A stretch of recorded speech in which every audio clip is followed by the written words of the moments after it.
नमस्कार दोस्तों, विप्र एस्ट्रोलॉजी में आप सबका स्वागत है। जैसा कि आप सबने ये थंबनेल से देख ही लिया होगा कि आज का विषय क्या है।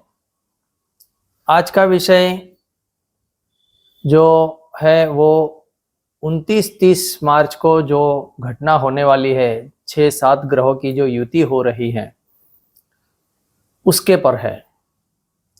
इसके बारे में बहुत सारे निष्णात लोगों ने अपने अपनी राय दिए हैं, अपने अपना व्यू दिया है कि युग परिवर्तन हो रहा है न, ये होगा न वो होगा न। बहुत सारे लोगों ने अपने अपने विश्लेषण करके दिया हुआ है। आज मैं मेरा विश्लेषण करके एक छोटा सा प्रयास करके आपको ये ग्रहों की युति के बारे में समझाने का प्रयास कर रहा हूँ, लेकिन मेरा उद्देश्य आपको बहुत सारा डराने का या वो नहीं है। जो मुझे दिखाई दे रहा है प्रैक्टिकली कि क्या क्या घटना हो सकती है वो मैं समझाने का प्रयास कर रहा हूँ। तो आप सब लोग ये वीडियो पूरा देखें और चैनल को अभी तक सब्सक्राइब नहीं किया तो कर दीजिए। तो आइए शुरू करते हैं कि ये जो 29 मार्च को 6 ग्रहों की युति हो रही है, कुछ वो 6 ग्रह हैं सूर्य, चंद्र, बुध, शुक्र और शनि, राहु, और उसके ठीक सामने केतु होगा। अब ये 6 ग्रह की युति जो हो रही है वो मीन राशि में हो रही है और कन्या राशि में सामने केतु होगा। तो केतु पर सभी ग्रहों की दृष्टि होने से और केतु की भी सामने दृष्टि होने से, संपर्क में आने से हम ये भी कह सकते हैं कि 7 ग्रहों का संयोग हो रहा है। अब इस घटना को मैं बहुत सिंपल तरीके से समझाने का प्रयास कर रहा हूं। 2 तरीके से हम देख सकते हैं, एक ये राशि में इकट्ठा होना, मीन राशि में, और एक जो इकट्ठे हो रहे हैं ग्रह वो नक्षत्र में हो रहे हैं। तो ये दोनों का क्या प्रभाव रहेगा। दूसरी इंपॉर्टेंट चीज ये भी बता दूं मैं कि ये जो 6 ग्रहों की युति हो रही है उसमें से 3 ग्रह सूर्य, बुध और शुक्र ये ऐसे हैं कि जो कई बार एक साथ एक राशि में होते ही हैं। उसमें कोई नई बात नहीं है। आप बहुत सारे लोगों की कुंडली में देख सकते हैं और ये घटना तो सामान्य है। किंतु और कौन 3 ऐड हो रहे हैं, तो चंद्र, शनि और राहु। तो उसमें ये कोई बहुत बड़ी बात नहीं है, 3 तो होते ही है और ये 3 और हो रहे हैं। चलो फिर भी इसका एक प्रभाव तो रहेगा, क्योंकि शनि राहु जो मोस्ट मैलिफिक यानी अशुभ ग्रह माने गए हैं वो जुड़ रहे हैं। तो अब ये जो मीन राशि में जुड़ाव है उससे हमें क्या संकेत मिल रहा है और उसके बाद नक्षत्र के अनुसार क्या हमें संकेत मिल रहा है उसकी हम बात करेंगे। तो सबसे पहले ये 6 ग्रहों का जो संयोग हो रहा है वो मीन राशि में इकट्ठे होने से जो काल पुरुष की 12वीं राशि कहलाती है, और ये 12वीं राशि है उससे हम ज्यादातर क्या चीजें देखते हैं कि हॉस्पिटलाइजेशन या जेलवास या पलायन यानी दूसरे देश में जाना, विदेश जाना, या मोक्ष प्राप्ति। अब मोक्ष प्राप्ति कब होती है, जब इंसान की मृत्यु होती है यानी एग्जिट ऑफ द लाइफ। तो ये एग्जिट है। तो यहाँ पे मीन राशि में जब हम ये मैंने कहा हॉस्पिटल, जेल, ये सब क्या होता है कि बंधन, एक तरह का बंधन योग बोलता है कि वहां पर आप ठहर गए, बस आपको वहीं रुकना है, तो बंधन योग भी आता है। ये मीन राशि जो है 12वीं राशि, ये जो जल तत्व की राशि है, तो ये जल तत्व में ये ग्रहों का इकट्ठा होना, और उसमें भी खास करके सूर्य ग्रहण भी हो रहा है। वो बात अलग है कि वो सूर्य ग्रहण भारत में नहीं दिखने वाला, लेकिन सूर्य ग्रहण हो रहा है, तो ग्रहण का भी प्रभाव रहेगा। और जल तत्व की राशि है, तो हमें ये संकेत मिल रहा है कि जो प्रकृति के अंदर जो जल तत्व है उसका प्रकोप हमें झेलना पड़ेगा। यानी जो समुद्र है उसमें तूफान आ सकता है, बड़ी बड़ी लहरें उठ सकती है, और जो समुद्र के किनारे जो बसे हुए लोग हैं उनको घर खाली कराया जा सकता है। समुद्र में सुनामी आ सकती है। बहुत ज्यादा बारिश की वजह से नदियों का लेवल बहुत बढ़ सकता है, स्तर बढ़ सकता है, पानी का बहाव बहुत हो सकता है। तो ये सब जो प्रकृति के अंदर जो जल तत्व का प्रकोप होने से कुछ लोगों की जानें भी जाएगी, और जो लोग बच गए वहां से अपने आप को बचा लिया, तो उनको उस प्रकोप से ज्यादा समय और बचने के लिए कहीं ना कहीं रुकना पड़ेगा, थोड़ी देर के लिए अपने घरों में बंद रहना पड़ेगा, या कहीं और अपने आप को स्टॉप करके रखना पड़ेगा कि बाहर प्रकोप है, हमें यहाँ पर सेफ है। तो एक तरीके से बंधन योग आएगा कुछ समय के लिए, तो वो प्रजा को बंधन में रख देगी और ये प्रकोप का सामना करना पड़ेगा, और प्रकोप की वजह से कुछ लोगों की जान भी जा सकती है। ये एक बहुत सिंपल फंडा में समझाने की कोशिश कर रहा हूं। अब हम नक्षत्र वाइज हम देखें तो क्या प्रकोप, और थोड़ा सा हम और माइक्रो में लेवल पे जाते हैं, तो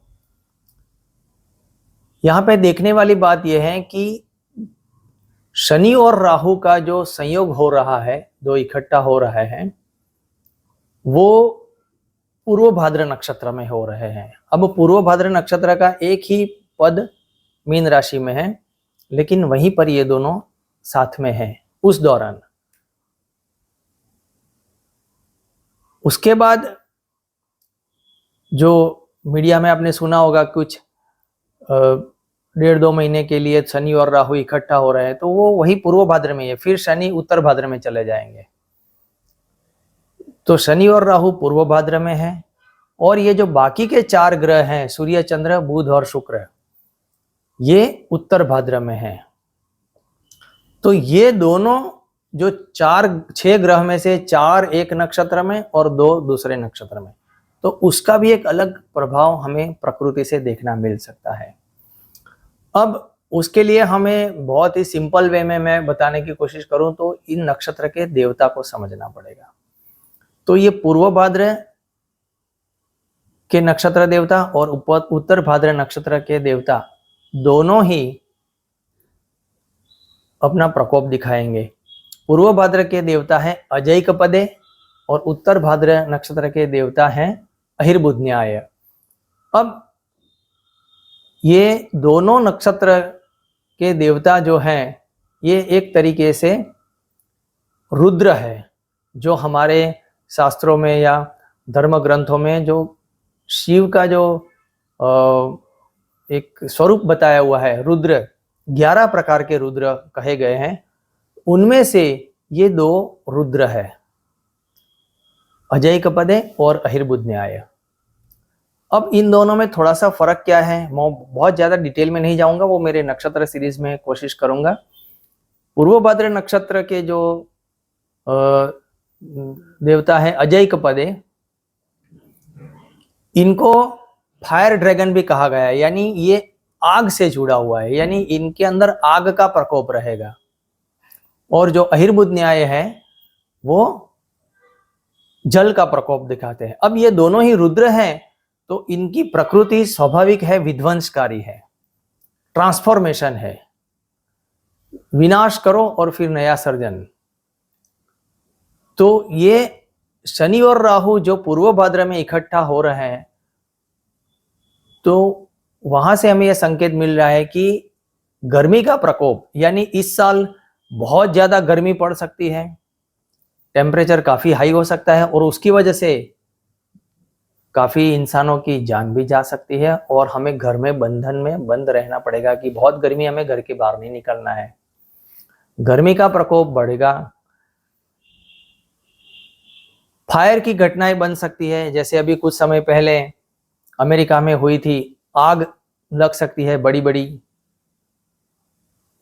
अगर आग नहीं लगती तो एक बहुत बड़ी आग लगाने के लिए एक कार्यविधि हो सकती है, और कार्यविधि का मतलब है कि कहीं ना कहीं युद्ध, क्योंकि युद्ध में आग के गोले फेंके जाते हैं यानी बॉम्ब फेंके जाते हैं, तो बड़ी मात्रा में आग होती है और विनाश होता है। तो ये संभावना दिख रही है, यानी गर्मी और आग का प्रकोप रहेगा।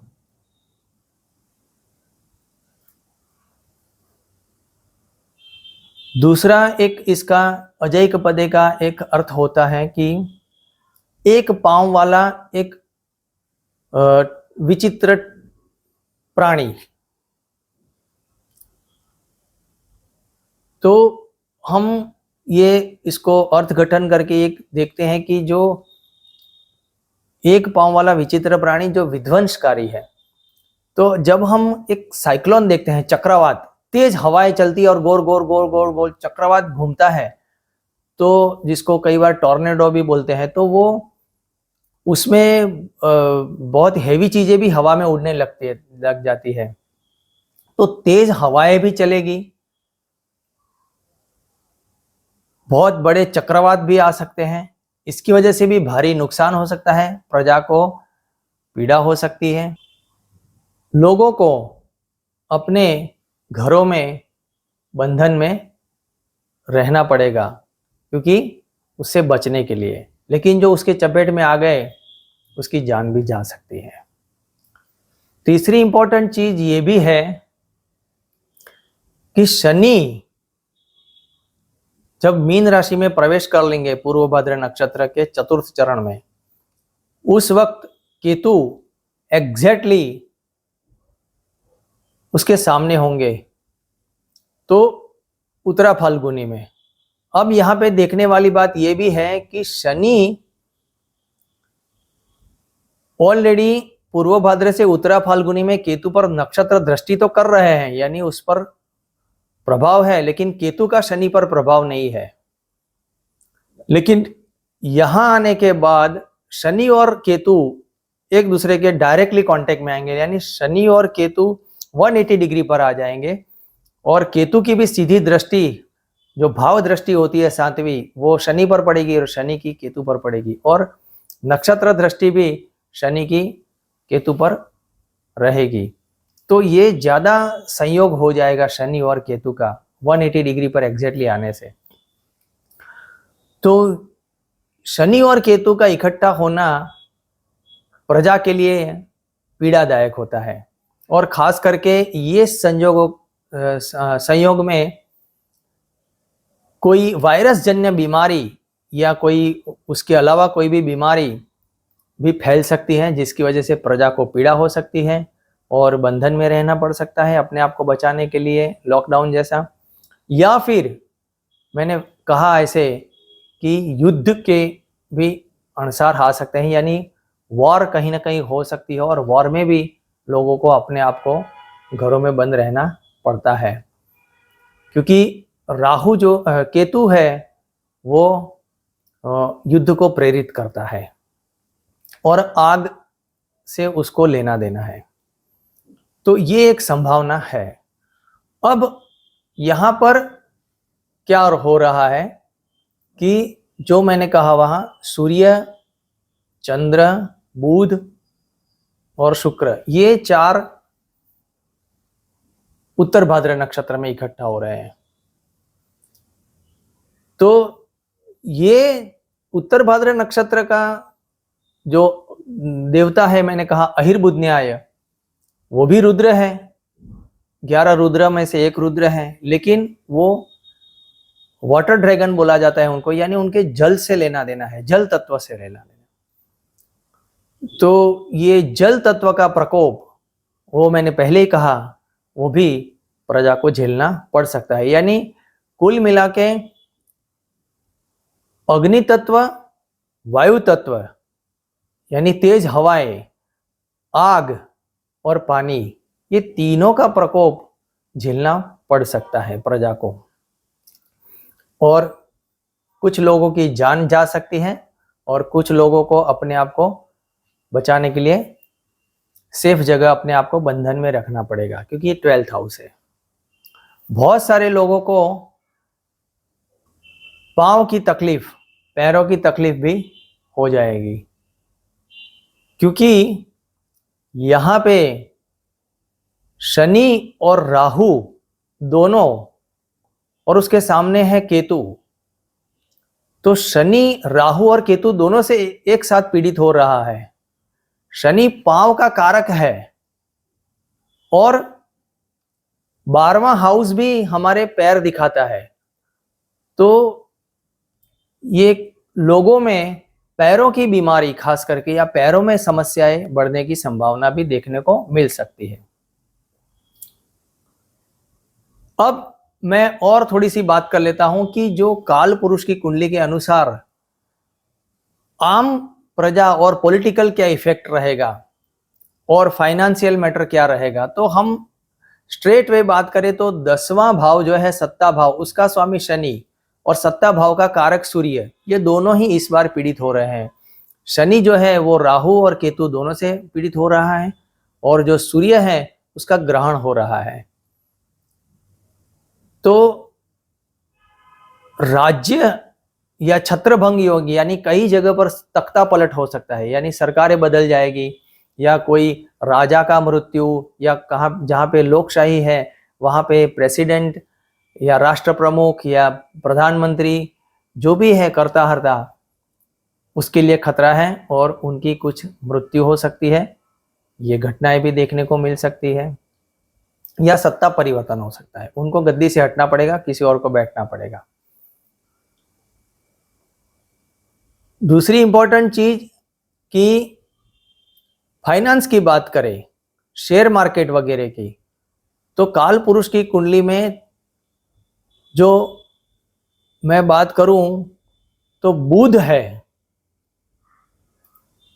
वो जो बुध है वो जो कारक है फाइनेंस का और शेयर मार्केट का, व्यापार का, और वो भी सूर्य के साथ अस्त हो चुका है और ये 6 ग्रहों के साथ आ गया है। शनि राहु भी उसके साथ बगल में दूसरे नक्षत्र में है। तो फाइनेंस भी बहुत कुछ बिगड़ सकता है, बड़े बड़े व्यापारियों का व्यापार ठप हो सकता है, मनी ट्रांजैक्शन स्लो हो जाएगा, शेयर मार्केट धड़ाम से गिरेगा। और जो फाइनेंस दूसरे भाव का जो स्वामी है वो शुक्र, वो भी उसके साथ अस्त है और पीड़ित है। तो यहाँ व्यापार की भी समस्या देखने को मिलेगी। जो स्त्री ग्रह है, लेडीज को कनेक्ट करते हैं, चंद्र और शुक्र, ये दोनों ही सूर्य के साथ आ गए हैं, पीड़ित है, और शनि राहु भी है। तो स्त्रियों को भी कुछ सहना पड़ेगा और वो भी, उनका माइंड भी बहुत ज्यादा डिस्टर्ब रहेगा। स्त्रियों को कुछ जो प्यार में धोखा मिल सकता है, उनके साथ कुछ गलत व्यवहार की घटनाएं बन सकती हैं। अब यहाँ पे जो गुरु महाराज है बृहस्पति, वो उस वक्त वृषभ राशि में रोहिणी नक्षत्र में रहेंगे। मंगल जो है वो भी मिथुन राशि में रहेंगे। तो गुरु और मंगल ये दोनों की दृष्टि यहां पर न पड़ने से, खास करके गुरु की ये 6 ग्रहों पर शुभ प्रभाव न होने से कोई सहायता मिलती हुई नजर नहीं आ रही है। लेकिन ये अवश्य कह सकते हैं कि काल पुरुष की कुंडली में गुरु दूसरे भाव से भ्रमण करेगा, तो उसकी दृष्टि 10वें भाव पर रहेगी, शुभ दृष्टि सत्ता भाव पर। तो कई जगह पर सत्ता धर्म गुरुओं के हाथ में आ सकती है या जुडिशरी के हाथ में, क्योंकि जुपिटर गुरु है, वो या तो जुडिशरी है, न्यायालय है, या धर्म गुरुओं की है। तो यहां पर ये हो सकता है। और जो मंगल है वो तीसरे भाव में होने से उसकी दृष्टि भाग्य भाव पर और दशम भाव पर भी है उसकी। तो गुरु और मंगल दोनों की दशम भाव पर दृष्टि है।